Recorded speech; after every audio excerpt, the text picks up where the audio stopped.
আচ্ছা মাগো বলো দেখি, রাত্রি কেন কালো? সূর্য রবি কোথায় থেকে পেল এমন আলো? ফুলগুলি সব নানা রঙে কেমন করে হয়? লতাগুলি সবুজ কেন ফুলের মতো নয়?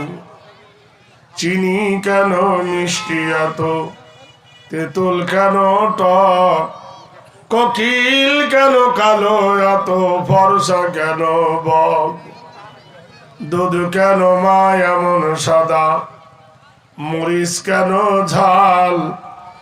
আমগুলো সব পাগলে পরে হয় কেন মা লাল? মরুর বুকে বালি কেন, সাগর ভরা জল?